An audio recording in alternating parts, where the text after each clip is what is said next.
Baik, selamat pagi, shalom Bapak Ibu Saudara yang dikasihi Tuhan. Mari pagi hari ini kita sama-sama persiapkan hati kita, tubuh, jiwa, dan roh kita. Kita mau sama-sama datang menyembah Tuhan.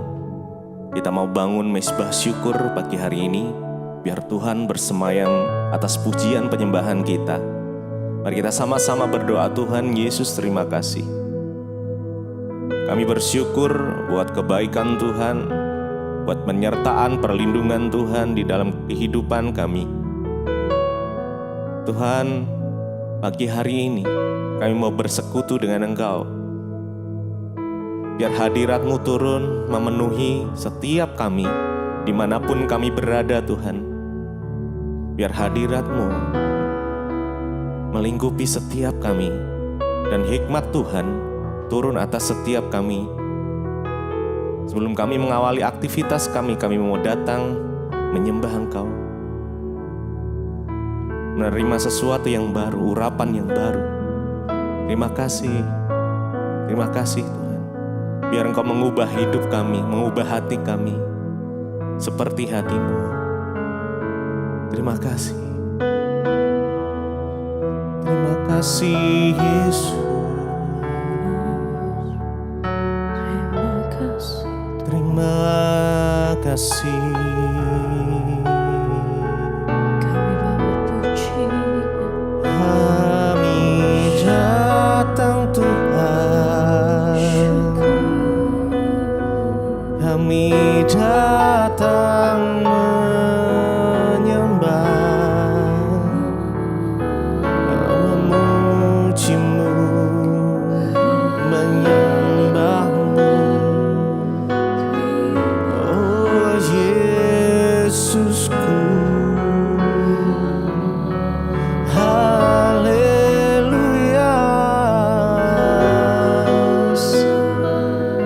Kami sembah Engkau Tuhan.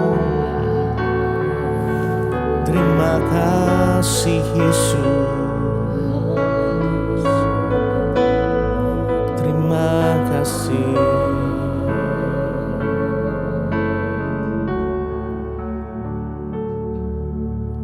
Ubah hatiku seperti hati-Mu, setulus salib-Mu, kasih-Mu Tuhan. Biar mataku seperti mata-Mu, pancarkan kasih-Mu. Ku mau jadi seperti-Mu.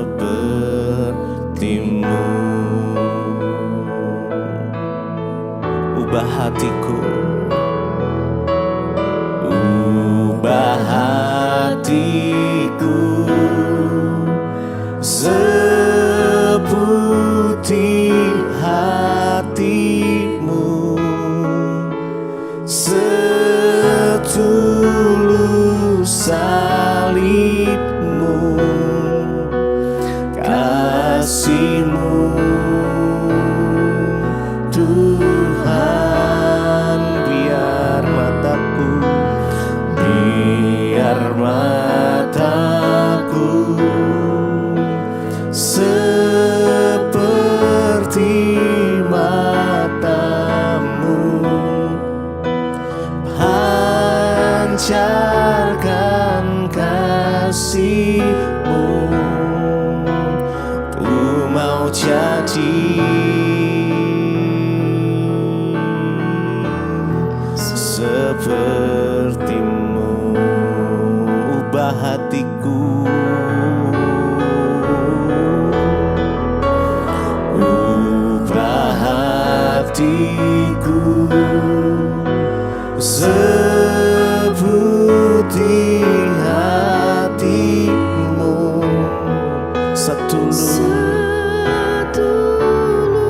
salibmu,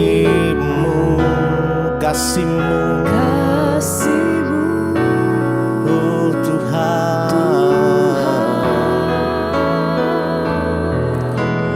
Biar mataku seperti mata-Mu, pancarkan kasih-Mu. Ku mau jadi seperti-Mu. Ubah hati kami Tuhan, ubah hatiku seputih hati-Mu, setulus salib-Mu. Biar kasih-Mu mengalir, kasih-Mu Tuhan. Biar mata kami, mataku seperti mata-Mu, pancarkan kasih-Mu. Ku mau jadi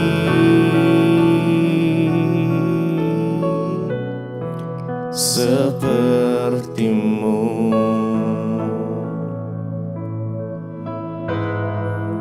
Seperti-Mu Tuhan. Kami mau bersyukur padamu Yesus, karena Kau Tuhan yang mengasihi kami. Haleluya,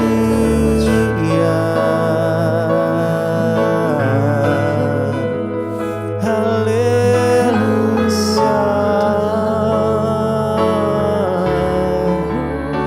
Terima kasih Yesus,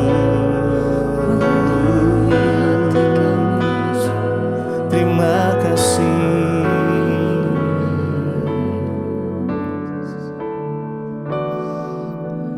Ku bersyukur padamu, Kau Tuhan yang mengasihiku.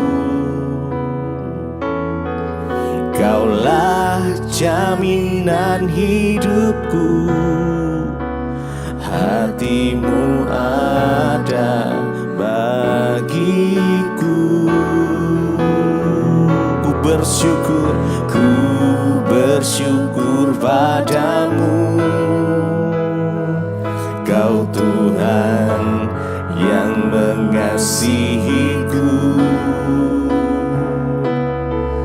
Kau jadikan hidup ini lebih indah dan lebih berharga. Ku bersyukur padamu Tuhan, oh, ku bersyukur padamu, Kau Tuhan yang mengasihiku. Kaulah jaminan hidup kami, jaminan hidupku, hati-Mu ada bagiku. Kami bersyukur, ku bersyukur padamu, Kau Tuhan yang mengasihiku. Kau jadikan hidup ini lebih indah dan lebih berharga. Kami bersyukur kepadamu Tuhan, oh haleluya. Ku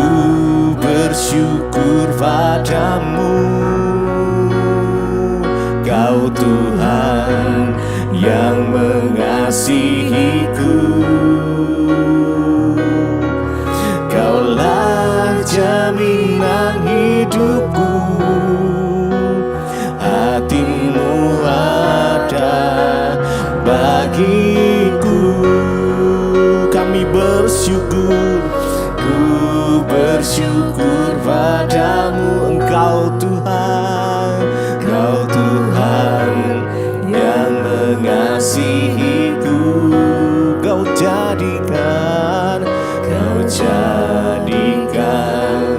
hidup ini lebih indah dan lebih berharga.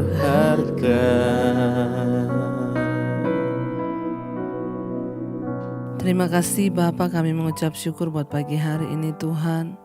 Engkau yang membangunkan kami dengan tubuh yang sehat, tidak kurang suatu apapun, untuk kami boleh beribadah, memuji, menyembah Engkau, bahkan mendengarkan firman-Mu Tuhan.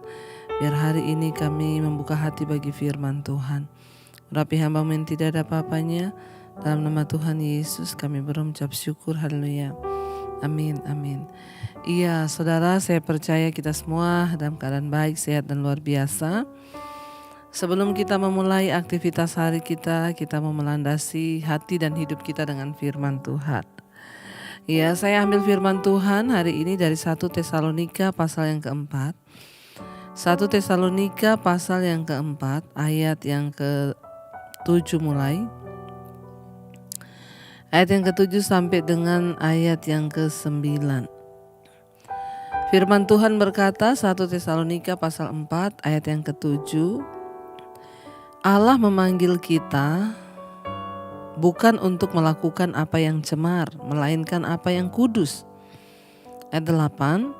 Karena itu siapa yang menolak ini bukanlah menolak manusia, melainkan menolak Allah yang telah memberikan juga rohnya yang kudus kepada kamu. Ayat yang ke-9, tentang kasih persaudaraan tidak perlu dituliskan kepadamu, karena kamu sendiri telah belajar kasih mengasihi dari Allah. Saudara yang terkasih, Rasul Paulus menuliskan surat bagi jemaat yang ada di Tesalonika.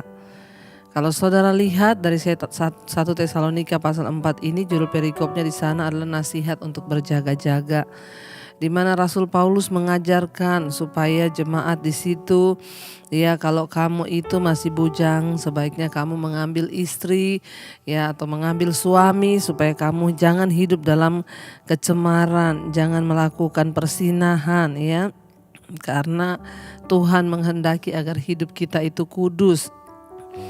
Rasul Paulus mengajarkan kepada jemaat yang ada di Tesalonika untuk mereka belajar mengalahkan keinginan daging, mengalahkan hawa nafsu, dan mengejar apa yang berkenan kepada Tuhan.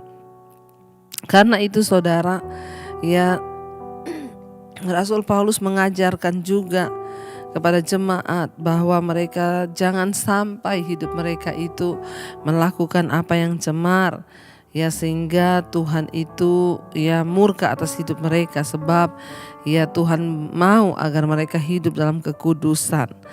Ya, sehingga pada ayat yang ke-7 di sana dikatakan Allah memanggil kita bukan untuk melakukan apa yang cemar, melainkan apa yang kudus. Kita ini sudah banyak waktu yang kita pakai untuk hidup dengan keinginan kita sendiri. Sudah terlalu banyak waktu yang kita pakai untuk hidup melakukan kecemaran, kenajisan, melakukan dosa, kepahitan, melakukan permusuhan, pertikaian, sudah begitu banyak. Ya, kalau dihitung dari kita lahir sampai kita besar, ya mungkin lebih banyak kita pakai waktu kita untuk berdosa daripada berbuat sesuatu yang baik. Karena itu ayat ini berkata Allah memanggil kita bukan untuk melakukan apa yang cemar, melainkan apa yang, ya, kudus. Tuhan sudah memanggil kita dari hidup lama kita. Tuhan sudah memanggil kita untuk sungguh-sungguh mengenal Dia, dan Dia memanggil kita bukan untuk melakukan apa yang cemar. Ya, karena itu saudara masih hidup dalam kenajisan, percabulan, ya, masih hidup di dalam hawa nafsu, kedagingan, amarah, pertikaian. Mari kita berdoa saudara agar Tuhan senantiasa sungguh-sungguh memberikan kita hati yang kudus di hadapan Tuhan saudara. Dikatakan di sini bahwa Tuhan memanggil kita bukan untuk melakukan apa yang cemar, melainkan apa yang kudus, ya. Yang kudus di mata Tuhan, ya. Apa itu cemar? Cemar itu sesuatu, saudara, yang menodai hidup kita. Tuhan ingin kita kudus, jangan sampai ada kecemaran. Ya, ada hal-hal yang membuat hidup kita ini tidak berkenan pada Tuhan, sebab Allah memanggil kita untuk melakukan apa yang baik, ya, apa yang kudus, dan Dia tidak memanggil kita untuk melakukan yang cemar, saudara. Ya, karena itu firman ini berkata, siapa yang menolak ini bukanlah menolak manusia, melainkan menolak Allah yang telah memberikan juga rohnya yang kudus kepada kamu. Ketika seseorang menolak firman Tuhan agar hidup dalam kekudusan, itu artinya dia bukan menolak, ya, manusia, tetapi dia menolak Tuhan. Ya, ketika kita ini memberontak dan tidak mau tunduk melakukan firman Allah, ketika kita tidak berjalan dalam kekudusan, kita tidak hidup dalam kekudusan, itu saja sama saja firman Tuhan berkata, ya, kita bukan menolak manusia, tetapi kita menolak Tuhan. Kita menolak Allah sendiri yang berfirman bagi kita. Ada orang-orang tertentu, saudara, yang ketika mendengar firman mereka marah. Apa itu dilarang-larang? Nggak boleh merokok, nggak boleh minum, nggak boleh gini. Ya, ketika ada orang yang berkata begitu, dia bukan menolak manusia tetapi menolak Allah. Sekalipun kita sudah pelayanan di dalam gereja, kalau kita masih melakukan hal-hal yang bertentangan dengan kebenaran, maka kita menolak Tuhan sama saja. Ketika kita mungkin sudah pelayanan di gereja, tapi kita masih hidup dalam kecemaran, kenajisan, percabulan, itu sama dengan kita menolak Tuhan. Ya, jangan pikir menolak Tuhan itu murtad, pindah agama, itu menolak Tuhan. Enggak. Orang yang tidak mau melakukan firman Tuhan, yang dengan sengaja melanggar firman Tuhan, itu sama saja dengan dia menolak Tuhan. Saudara, mari kita hidup dengan bijaksana, mari kita hidup dengan, ya, baik, mari kita hidup dengan kudus di hadapan Allah. Sebab kita dipanggil oleh Tuhan bukan untuk melakukan apa yang cemar, tapi apa yang kudus. Dan ingat, Roh Kudusnya sudah diberikan kepada kita. Untuk apa Roh Kudus diberikan? Untuk memampukan kita hidup di dalam kebenaran. Roh Kudus adalah penolong, pembimbing, Dia guru. Dia juga yang akan memberikan kita kuasa untuk menjadi anak-anak Allah. Karena itu jangan menolak firman, ya, jangan menolak Roh Kudus yang sudah diberikan kepada kita.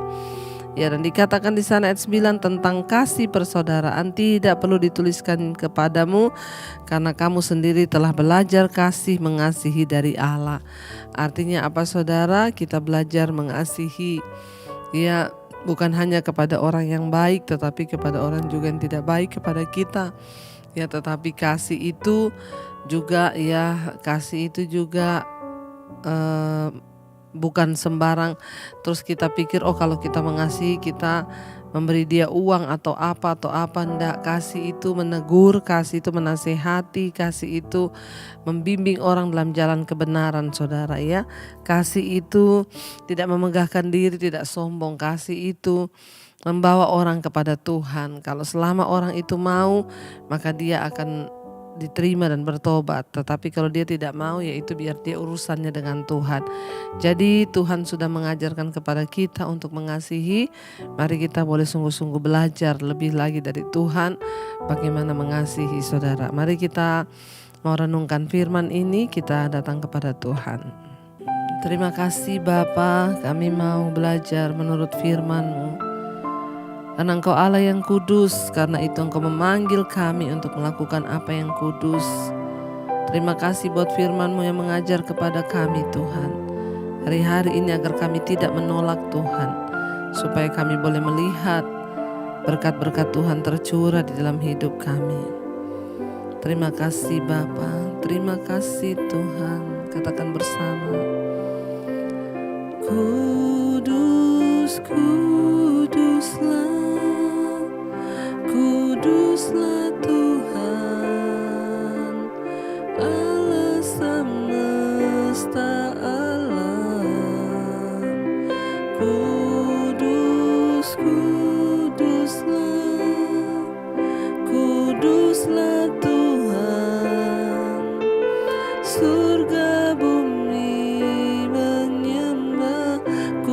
kuduslah. Amin. Tuhan, kuduslah Tuhan, Allah semesta alam, Allah semesta alam.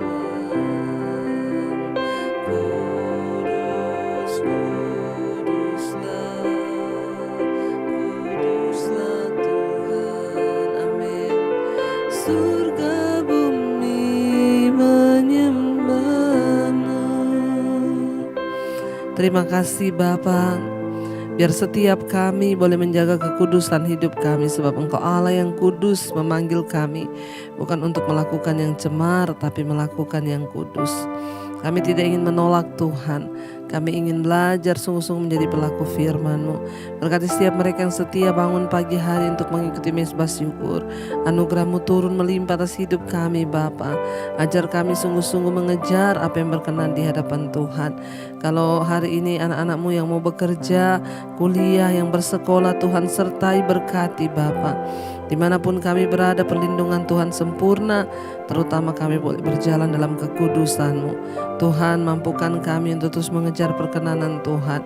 Yang hari ini Tuhan sedang terbaring sakit, Tuhan jamah dan lawat berikan kesembuhan. Yang berulang tahun, terima kasih Tuhan tambahkan 1 tahun, di mana kami percaya Bapa, karena anugerah-Mu lah kami boleh melihat ketambahan umur kami, biar kami boleh semakin sadar bahwa kami semakin harus mendekat kepada Tuhan. Diberkati saudara yang berulang tahun pada hari ini. Kami juga berdoa Tuhan memberkati untuk bangsa dan negara kami Indonesia, Bapak Presiden Jokowi, wakilnya, seluruh jajaran kabinet yang ada. Tuhan tutup bungkusan kuasa darah-Mu. Indonesia aman dalam tangan Tuhan. Berkati Tuhan mereka yang punya masalah, pergumulan yang berat. Tuhan beri kekuatan untuk terus menang sebagai orang-orang yang disertai Tuhan. Mari kita berdoa. Bapa kami, Bapa kami yang ada dalam sorga, dikuduskanlah nama-Mu, datanglah kerajaan-Mu, jadilah kehendak-Mu di bumi seperti di sorga. Berikanlah kami pada hari ini makanan kami yang secukupnya, dan ampuni kami akan kesalahan kami, seperti kami juga mengampuni orang yang bersalah pada kami. Janganlah membawa kami dalam pencobaan, tapi lepaskan kami daripada yang jahat. Karena Engkau yang punya kerajaan dan kuasa dan kemuliaan sampai selama-lamanya. Mari buka hati dan tangan-Mu, terimalah kiranya berkat dari Allah Bapa, cinta kasih Tuhan Yesus Kristus, penyertaan Allah Roh Kudus menyertai hidup-Mu mulai hari ini bahkan sampai kali yang kedua. Tuhan Yesus datang menjemput kita, nama-Mu tercatat dalam kitab kehidupan. Dalam nama Tuhan Yesus yang percaya diberkati, katakan bersama, amin, amin. Tuhan Yesus memberkati. Shalom dan Immanuel.